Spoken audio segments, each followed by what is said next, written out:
San Pedro Damián.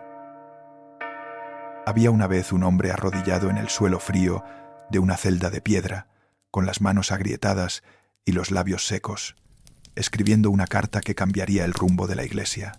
No era un rey, no era un guerrero, no portaba armadura ni corona.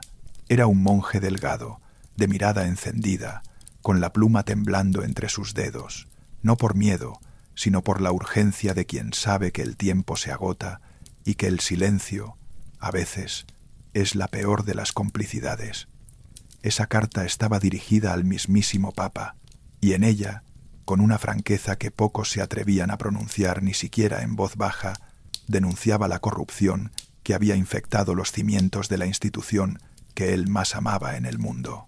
Ese hombre se llamaba Pedro Damián, y esta noche, mientras el mundo se aquieta y tú te preparas para descansar, vamos a recorrer juntos su vida entera, desde los rincones más oscuros de su infancia hasta la luz serena de sus últimos días, porque su historia no es sólo la de un santo, sino la de un ser humano que conoció el abandono, el hambre, la soledad, y que a pesar de todo eso, o quizá precisamente por eso, se convirtió en una de las voces más valientes y necesarias de su tiempo. Para comprender a Pedro Damián hay que viajar muy atrás, a una Italia que poco tenía que ver con la que hoy conocemos. Estamos en el siglo XI, una época en la que Europa entera parecía tambalearse entre la oscuridad y una tenue esperanza de renovación. El antiguo esplendor del Imperio Romano era apenas un recuerdo difuso, y sobre sus ruinas se habían levantado reinos frágiles, ciudades amuralladas y una sociedad donde la vida cotidiana estaba marcada por la incertidumbre. Las guerras entre señores feudales eran frecuentes, las hambrunas golpeaban sin aviso, y la esperanza de vida era tan corta que muchos no llegaban a conocer a sus nietos. En medio de ese paisaje, la Iglesia Católica ocupaba un lugar central, no solo en lo espiritual, sino en lo político, lo económico y lo cultural. Era el único hilo que conectaba a pueblos enteros, la única institución que sobrevivía a los cambios de poder. Pero esa misma centralidad la había expuesto a tentaciones enormes. Muchos obispos y abades vivían como príncipes, acumulando tierras y riquezas, comprando y vendiendo cargos eclesiásticos como si fueran mercancías en un mercado. A esta práctica se le conocía como simonía, y estaba tan extendida que para muchos era simplemente la forma normal de hacer las cosas. Había sacerdotes que no sabían leer, monjes que jamás habían abierto una Biblia, y pastores más preocupados por sus privilegios que por las almas que se suponía debían cuidar. Era un tiempo en el que la fe del pueblo sencillo contrastaba dolorosamente con la tibieza de quienes debían guiarla. Y fue precisamente en ese contraste, en esa grieta entre lo que la Iglesia proclamaba y lo que muchos de sus líderes practicaban, donde la vida de Pedro Damián encontró su sentido más profundo. Pedro nació alrededor del año 1007, en la ciudad de Rávena, una antigua capital del imperio que para entonces ya había perdido buena parte de su gloria, aunque conservaba cierta dignidad en sus calles empedradas y en los mosaicos dorados de sus basílicas. Su familia era numerosa y pobre, tan pobre que la llegada de un nuevo hijo no fue recibida con alegría, sino con angustia. Se dice que su madre, agotada por los partos y la miseria, cayó en una profunda tristeza al saber que estaba encinta nuevamente. Hay relatos que cuentan que, en los primeros días, la mujer apenas podía mirar al recién nacido, abrumada por la certeza de que no tenía con qué alimentarlo. Fue una vecina, o quizá una mujer de la parroquia, según las versiones, quien la animó a amamantar al niño y a no perder la esperanza. Ese gesto sencillo, el de una desconocida que ofrece una palabra de aliento en el momento justo, fue lo que permitió que Pedro sobreviviera a sus primeros días de vida. Duerme profundo esta noche, mientras recuerdas que, a veces, basta una sola palabra dicha con amor para cambiar el curso de una existencia entera. La infancia de Pedro no mejoró con el tiempo. Siendo todavía muy pequeño, perdió a su padre. Poco después, también murió su madre. Quedó huérfano en un mundo que no tenía piedad con los niños sin protección. Fue acogido por un hermano mayor, pero la acogida fue más bien una condena. Este hermano lo trató con dureza, casi como a un sirviente. Lo obligaba a cuidar cerdos descalzo en el campo, le daba de comer las sobras y lo sometía a un trato que dejaba marcas no solo en el cuerpo, sino en el alma. Pedro conoció muy joven lo que significa no tener a nadie que te defienda, lo que se siente cuando el frío entra por los pies y sube hasta el pecho, y no hay una manta que lo detenga, lo que duele tener hambre y ver que otros comen sin mirarte. Fueron años duros, años que podrían haber destruido a cualquiera, años que en muchos casos producen amargura, resentimiento o una resignación silenciosa que apaga poco a poco la llama interior. Pero en Pedro sucedió algo diferente, algo que tal vez él mismo no podía explicar en ese momento. En medio de esa pobreza, en medio de ese abandono, comenzó a germinar en su corazón una sensibilidad especial hacia el sufrimiento ajeno, una capacidad de compasión que nacía, paradójicamente, de su propio dolor. Hubo un episodio que los biógrafos antiguos recuerdan con especial ternura. Siendo todavía un niño que cuidaba cerdos y dormía en el suelo, Pedro encontró una moneda en el camino. Para él, esa moneda representaba una pequeña fortuna, la posibilidad de comer algo caliente, de comprarse un par de sandalias, de sentir por un momento que la vida no era solo carencia. Sin embargo, en lugar de gastarla en sí mismo, la llevó a un sacerdote y le pidió que celebrara una misa por el alma de su padre. Un niño hambriento que entrega lo único que tiene para honrar la memoria de alguien que ya no está. Ese gesto revela algo que ningún tratado de teología podría explicar mejor, la presencia de una bondad innata, de una generosidad que no se aprende en los libros, sino que brota del fondo mismo del ser humano, cuando el alma permanece abierta a pesar del sufrimiento. La suerte de Pedro cambió cuando otro de sus hermanos, un sacerdote llamado Damián, se hizo cargo de él. Este hermano, a diferencia del anterior, reconoció en el niño una inteligencia despierta y un espíritu inquieto que merecía ser cultivado. Lo envió a estudiar, primero en Rávena y luego en otras ciudades del norte de Italia. Pedro absorbía el conocimiento con una sed que parecía inagotable.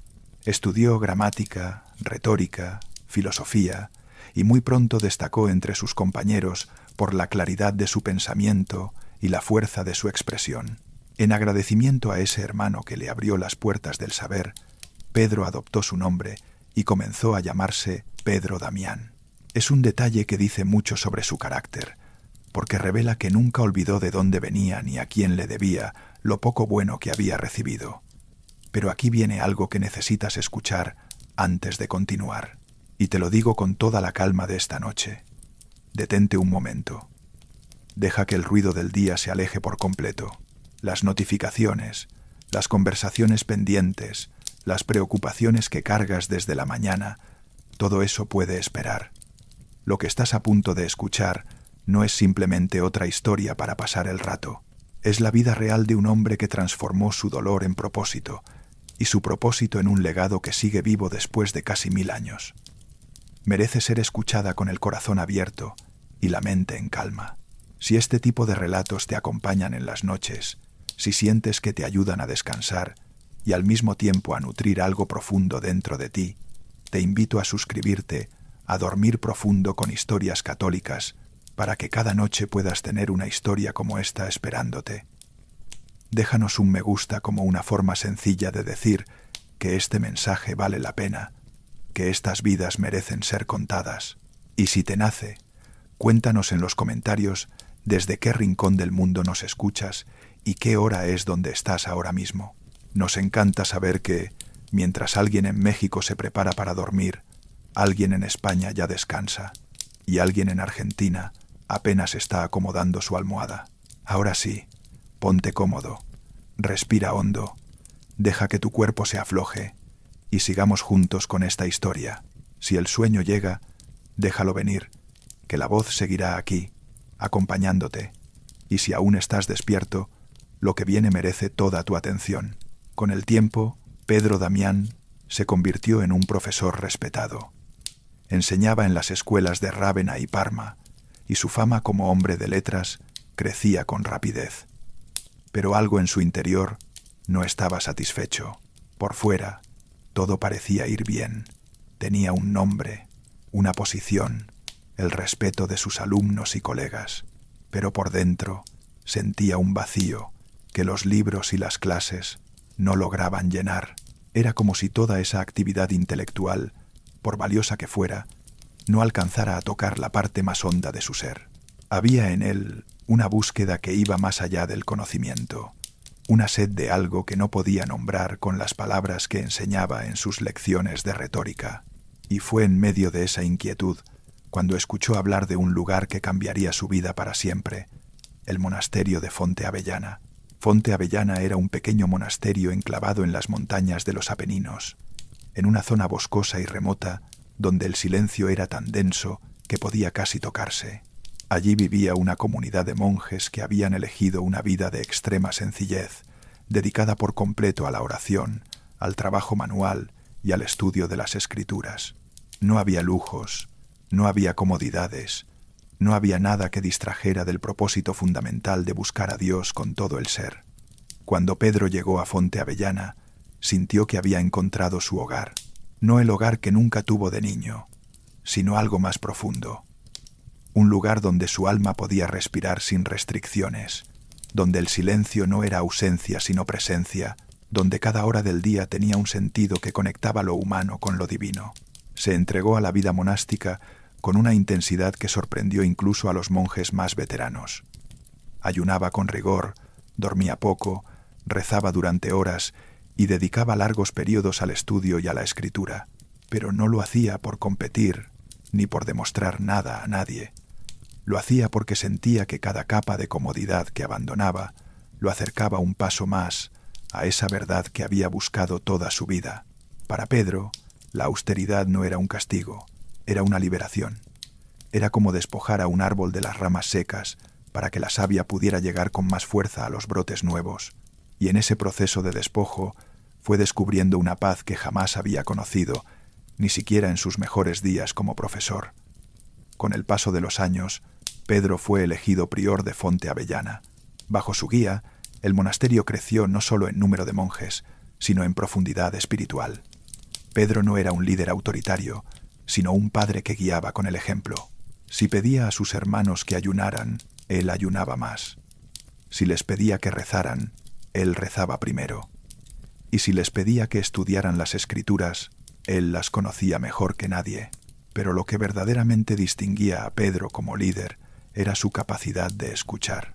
Los monjes acudían a él con sus dudas, sus tentaciones, sus fracasos, y Pedro los recibía siempre con una mezcla de firmeza y compasión que los hacía sentir que, por grave que fuera su falta, había siempre un camino de regreso. Tal vez porque él mismo había conocido la oscuridad desde niño, sabía que condenar al que cae no lo levanta, sino que lo hunde más. Y sin embargo, esa misma compasión no lo hacía débil ni complaciente. Pedro sabía distinguir con claridad entre el pecador, a quien siempre trataba con misericordia, y el pecado, al que combatía sin tregua. Fue precisamente ese espíritu combativo el que lo sacó del silencio de su monasterio y lo lanzó al centro de las tormentas más violentas de su época. Porque mientras Pedro cultivaba la vida interior en Fonte Avellana, el mundo exterior se hundía cada vez más en una crisis que amenazaba con destruir la credibilidad misma de la Iglesia. La simonía, esa compra y venta de cargos eclesiásticos, se había convertido en una epidemia. Obispos que pagaban fortunas por sus sedes, abades que heredaban sus puestos como si fueran títulos nobiliarios, sacerdotes que vivían en una opulencia que escandalizaba al pueblo fiel, y junto a la simonía, otros desórdenes graves que Pedro describió con valentía en sus escritos, siempre buscando no el escándalo, sino la reforma, no la destrucción, sino la purificación. Pedro tomó su pluma, esa misma pluma con la que había escrito tratados de teología y comentarios bíblicos, y comenzó a redactar cartas, opúsculos y libros enteros dirigidos a papas, obispos, cardenales y príncipes. Su estilo era inconfundible, una mezcla de erudición bíblica, pasión ardiente y una franqueza que no conocía medias tintas. Llamaba a las cosas por su nombre, señalaba los abusos sin rodeos y exigía una reforma profunda que empezara desde la cabeza misma de la Iglesia. Una de sus obras más conocidas fue el Libro de Gomorra, un texto en el que denunciaba con crudeza los desórdenes morales que habían penetrado en el clero. Lo dirigió al Papa León IX, y su lectura provocó reacciones encontradas. Algunos lo aplaudieron como un profeta necesario, otros lo consideraron un extremista peligroso. Pero Pedro no escribía para agradar ni para ofender. Escribía porque sentía que callar era traicionar, que el silencio ante la injusticia no es prudencia sino cobardía, y que el amor verdadero a la Iglesia no consiste en maquillar sus heridas, sino en curarlas, aunque el proceso duela. Y aquí conviene detenernos un momento para comprender algo importante sobre Pedro Damián, porque sería fácil retratarlo simplemente como un reformador furioso, un hombre obsesionado con denunciar los males de su tiempo. Pero eso sería una caricatura injusta. La verdad es que Pedro no disfrutaba de la confrontación. Cada carta que escribía, cada denuncia que formulaba, le costaba un esfuerzo enorme, no intelectual, sino emocional y espiritual. Él hubiera preferido quedarse en su celda de Fonte Avellana, leyendo los salmos, contemplando la montaña, viviendo esa paz que tanto le había costado encontrar, pero sentía que Dios le pedía otra cosa, que su vocación no era sólo la contemplación, sino también la acción, no sólo el retiro, sino también la presencia en medio del ruido y la confusión del mundo. Y esa tensión entre lo que deseaba y lo que sentía que debía hacer fue una de las cruces más pesadas que cargó durante toda su vida. Duerme profundo mientras piensas en eso, en cómo a veces la vida nos pide hacer precisamente aquello que menos nos apetece, y cómo en esa obediencia difícil, en ese sí pronunciado con el corazón apretado, se esconde muchas veces el sentido más hondo de nuestra existencia. El Papa León IX reconoció el valor de Pedro y lo llamó a colaborar con la reforma de la Iglesia. Fue un momento decisivo, porque significaba abandonar la tranquilidad de Fonte Avellana para sumergirse en el mundo complicado y a menudo sórdido de la política eclesiástica. Pedro obedeció, pero no sin resistencia. En sus cartas de esa época se percibe una lucha interior constante, el deseo de servir a la Iglesia chocando con la añoranza del silencio monástico. Viajó a Roma, participó en concilios, negoció con obispos recalcitrantes, medió en conflictos entre papas y emperadores. Su inteligencia, su conocimiento de las Escrituras y su integridad moral lo convirtieron en un consejero invaluable, alguien a quien los papas escuchaban con respeto, aunque no siempre siguieran sus consejos. Fue durante el pontificado de Esteban IX cuando Pedro recibió un honor que él consideró más bien una carga. Fue nombrado cardenal obispo de Ostia, uno de los títulos más importantes del colegio cardenalicio. Pedro protestó, suplicó que no le impusieran esa dignidad, argumentó que su lugar estaba en el monasterio y no en los palacios. Pero el Papa insistió, y Pedro aceptó por obediencia, no por ambición. Es difícil imaginar una escena más elocuente. Un hombre que ruega que no le den poder, en una época en la que otros mataban por conseguirlo. Eso dice más sobre el carácter de Pedro Damián que cualquier elogio que pudiera escribirse. Como cardenal, Pedro fue enviado en varias misiones diplomáticas que requerían tanto tacto como firmeza. Viajó a Milán para enfrentar a un clero que se resistía a la reforma, y allí tuvo que soportar hostilidad, amenazas e incluso tumultos populares provocados por quienes no querían renunciar a sus privilegios. Viajó a Francia y a Alemania como legado papal, mediando en disputas que parecían imposibles de resolver. En cada una de estas misiones, Pedro mostraba esa combinación única de intransigencia en los principios y delicadeza en el trato que lo hacía al mismo tiempo temido y respetado. Pero quizá la misión más delicada que enfrentó fue la que tuvo que ver con la relación entre el papado y el emperador. En aquella época, el poder del papa y el poder del emperador estaban entrelazados de maneras complejas y a menudo conflictivas. Los emperadores pretendían nombrar obispos y controlar la Iglesia, mientras que los papas luchaban por mantener su independencia. Pedro se movió en ese campo minado con una habilidad notable, defendiendo siempre la libertad de la Iglesia, sin caer en una confrontación inútil que pudiera provocar un cisma o una guerra. Sabía que la reforma que anhelaba solo podía hacerse desde dentro, con paciencia y perseverancia, sin destruir las estructuras que, a pesar de sus defectos, sostenían la vida espiritual de millones de personas. A lo largo de todos esos años de actividad febril, Pedro nunca dejó de escribir. Su producción literaria fue inmensa y abarcó desde tratados teológicos hasta cartas personales, desde sermones hasta poemas. En sus escritos se percibe una inteligencia aguda, una cultura vastísima y, sobre todo, una fe que no era abstracta ni intelectual, sino vivida, sufrida, encarnada en cada decisión y cada renuncia. Pedro escribía como vivía, con intensidad, con honestidad y con una belleza que brotaba no del artificio literario, sino de la profundidad de la experiencia. Uno de los temas que más le preocupaba era la vida de los sacerdotes. Pedro creía firmemente que la reforma de la Iglesia tenía que empezar por quienes la servían más directamente. Un sacerdote que viviera en la tibieza, en la comodidad, en la búsqueda de su propio beneficio, no podía guiar a nadie hacia Dios. Por eso insistía una y otra vez en la necesidad de que los clérigos vivieran con sencillez, castidad y dedicación. No lo hacía desde la soberbia de quien se cree mejor que los demás, sino desde la convicción de que el pueblo de Dios merecía pastores que fueran verdaderamente signos de lo sagrado.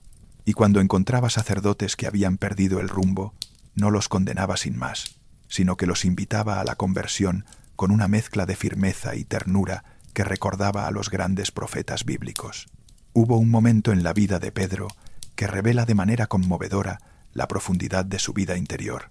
Se cuenta que, durante uno de sus muchos períodos de retiro en Fonte Avellana, mientras rezaba en la soledad de su celda, experimentó una presencia de Dios tan intensa que las palabras dejaron de ser necesarias.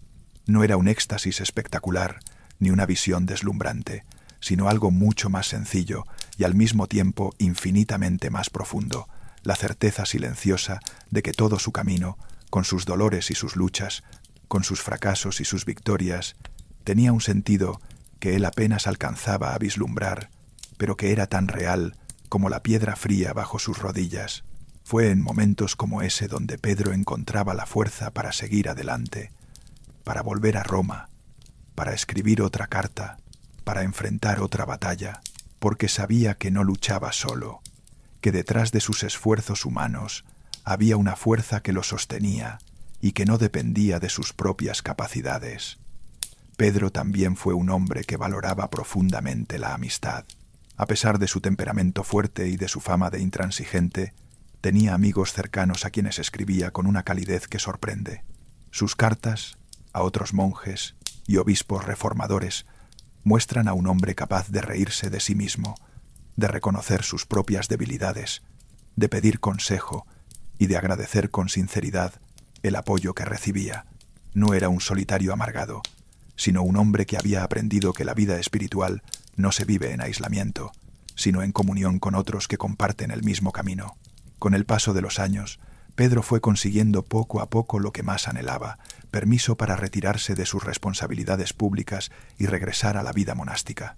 Varios papas intentaron retenerlo, conscientes de que su presencia era invaluable, pero Pedro insistió con una tenacidad que acabó por vencer todas las resistencias. No abandonaba la Iglesia, simplemente regresaba al lugar donde sentía que podía servirla mejor, en el silencio de la oración y en la profundidad de la contemplación. Los últimos años de Pedro en Fonte Avellana fueron, según todos los testimonios, los más serenos de su vida. Seguía escribiendo, seguía aconsejando a quienes acudían a él, seguía interesándose por la marcha de la Reforma, pero lo hacía desde una paz interior que antes no había conocido plenamente. Era como si toda la tormenta de su vida pública hubiera sido necesaria para purificar su corazón y prepararlo para esa calma final. Los monjes jóvenes lo veían caminar por los corredores del monasterio, encorvado por la edad, pero con los ojos todavía vivos, y sentían que estaban ante alguien que había cruzado muchos desiertos y había llegado finalmente a un oasis que ya nadie podría arrebatarle. Duerme profundo pensando en esa imagen, un hombre anciano que camina despacio por un claustro de piedra, con la luz del atardecer entrando por las ventanas estrechas, y que lleva en su rostro una serenidad que no viene de la ausencia de problemas, sino de haberlos enfrentado todos con la certeza de que nunca estuvo solo. Pedro seguía siendo consultado por papas y obispos, y en alguna ocasión aceptó todavía alguna misión especial, pero siempre con la condición de poder regresar pronto a su monasterio. Una de estas últimas misiones fue particularmente significativa. Fue enviado a Rávena, la ciudad donde había nacido, para resolver un conflicto entre el arzobispo local y Roma. Había algo profundamente simbólico en ese regreso. El niño huérfano, que había cuidado cerdos descalzo en los campos de Rávena, volvía ahora como cardenal y legado papal, no para presumir de su ascenso, sino para servir una vez más a la Iglesia que amaba. La misión fue exitosa. Pedro logró la reconciliación que se buscaba y emprendió el camino de regreso a Fonte Avellana. Pero nunca llegó. En el camino se detuvo en un monasterio cercano a Faenza, aquejado por una fiebre que su cuerpo anciano ya no pudo resistir. Era el año 1072, o quizás 1073, según algunas fuentes, y Pedro tenía alrededor de 65 años, una edad considerable para la época. Los monjes que lo atendieron en sus últimas horas contaron que murió como había vivido, con una oración en los labios y una paz en el rostro que parecía irradiar hacia todo el que estaba cerca. No hubo gestos dramáticos ni palabras grandilocuentes. Solo un hombre que entregaba su espíritu con la misma sencillez con la que había entregado aquella moneda, siendo niño, sin reservas, sin cálculos, confiando en que al otro lado de la puerta lo esperaba aquel a quien había buscado toda su vida. La noticia de su paso corrió rápidamente por toda Italia y más allá.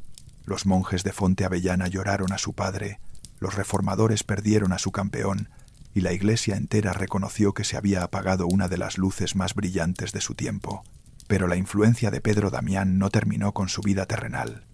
Sus escritos siguieron siendo leídos, estudiados y citados durante siglos. Su ejemplo de vida, esa combinación de contemplación profunda y acción valiente, de austeridad personal y compasión hacia los demás, de amor apasionado a la Iglesia y crítica sincera de sus defectos, se convirtió en un modelo que inspiró a generaciones enteras de reformadores. Fue declarado doctor de la Iglesia, un título que se reserva para aquellos santos cuya enseñanza ha tenido una importancia excepcional para la fe cristiana. Y ese título no le fue dado por sus logros diplomáticos ni por sus éxitos políticos, sino por la profundidad y la belleza de sus escritos, por esa capacidad única de unir la erudición con la pasión, el rigor intelectual con el fuego del corazón. Lo que más impresiona de la vida de Pedro Damián, cuando se la contempla desde la distancia de casi 1000 años, es su coherencia. Fue un hombre que vivió lo que predicaba y predicó lo que vivía. No hubo en él doble discurso ni hipocresía. Si pedía austeridad, él era austero. Si pedía valentía, él era valiente.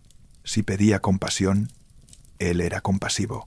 Y esa coherencia, que es quizá la virtud más difícil de todas porque no admite descansos ni vacaciones, fue lo que le dio una autoridad moral que ningún título eclesiástico podría haber proporcionado por sí solo. Hay algo más que vale la pena recordar esta noche, y es la forma en que Pedro entendía el sufrimiento. No lo buscaba por masoquismo, ni lo glorificaba por fanatismo. Lo entendía como un camino de purificación, como el fuego que quema las impurezas del metal para que brille con todo su esplendor. Cada dificultad que enfrentó, desde la orfandad hasta las batallas eclesiásticas, fue para él una oportunidad de crecer, de profundizar, de acercarse un paso más a esa verdad que había intuido desde niño, cuando entregó su única moneda por el alma de su padre. Y quizá esa sea la enseñanza más valiosa que Pedro Damián nos deja a quienes lo escuchamos esta noche, tantos siglos después: que el sufrimiento no tiene por qué destruirnos, que las heridas de la infancia no tienen por qué definirnos, que la soledad, el abandono, la pobreza, el rechazo, todas esas experiencias que nos hacen sentir que la vida es injusta, pueden transformarse, si les abrimos la puerta correcta, en fuentes de compasión, de fortaleza y de sabiduría. Pedro fue un niño abandonado que se convirtió en padre de monjes. Fue un huérfano que encontró una familia en la comunidad de Fonte Avellana. Fue un muchacho hambriento que aprendió a alimentar almas. Fue un hombre que conoció la oscuridad más profunda y que, precisamente por eso, pudo reconocer la luz con una claridad que otros, más afortunados en lo material, jamás alcanzaron. Esta noche, mientras el sueño se acerca suavemente y el cuerpo se relaja, piensa en Pedro Damián como en un compañero de camino, no como una figura distante e inalcanzable, sino como alguien que conoció el dolor que tú conoces, que enfrentó dudas parecidas a las tuyas, que a veces se sintió cansado, superado, solo, y que sin embargo encontró la manera de seguir adelante, un paso a la vez, confiando en que el camino tenía un sentido, aunque no siempre pudiera verlo con claridad. Piensa en aquel niño descalzo que cuida cerdos en los campos de Rávena y que un día encontrará su voz y cambiará el rumbo de la iglesia. Piensa en aquel profesor inquieto que deja todo por buscar el silencio de las montañas. Piensa en aquel monje que toma la pluma para decir verdades que nadie quiere escuchar. Piensa en aquel cardenal que suplica que lo dejen volver a su celda. Piensa en aquel anciano que muere en un camino, lejos de su monasterio, pero cerca, muy cerca, de su Dios. Y ahora, con la misma sencillez con que Pedro rezaba en su celda de Fonte Avellana, mientras la noche envolvía las montañas y el silencio se convertía en oración, cerremos los ojos y llevemos al corazón estas palabras. Señor, que caminas con los que sufren y levantas a los que caen. Gracias por la vida de Pedro Damián. Gracias por enseñarnos, a través de su historia, que ninguna herida es definitiva, que ninguna oscuridad es eterna, que siempre hay un camino de vuelta a la luz cuando el corazón permanece abierto a tu gracia. Esta noche, mientras el cuerpo descansa y la mente se aquieta, te pedimos un poco de esa fortaleza que le diste a Pedro, no la fortaleza del que no siente miedo, sino la del que siente miedo y aún así avanza. No la valentía del que no tiene dudas, sino la del que duda y aún así confía. Cuida nuestro sueño como cuidaste los pasos de aquel niño huérfano que un día se convirtió en tu instrumento de renovación y esperanza. Que al despertar mañana tengamos un poco más de claridad, un poco más de paz, un poco más de esa determinación serena que hizo de Pedro un hombre libre, no porque las cadenas del mundo no le alcanzaran, sino porque su alma había encontrado el espacio donde ninguna cadena puede entrar. Amén. Duerme profundo. Que esta historia te acompañe en el descanso de esta noche y que mañana, al abrir los ojos, algo de la luz que guió a Pedro Damián ilumine también tu camino. Gracias por haber estado aquí, escuchando con nosotros esta historia. Si llegaste hasta este momento, ya sea despierto o en ese lugar suave donde el sueño y la vigilia se encuentran, te agradecemos de corazón. Déjanos un me gusta si esta historia te acompañó esta noche. Y si aún no te has suscrito, únete a Dormir Profundo con Historias Católicas para que cada noche tengas una nueva vida de santo esperándote. Mañana hay otra historia, otro santo, otro camino de luz contado con la calma que mereces. Esto fue Dormir Profundo con Historias Católicas. Buen descanso.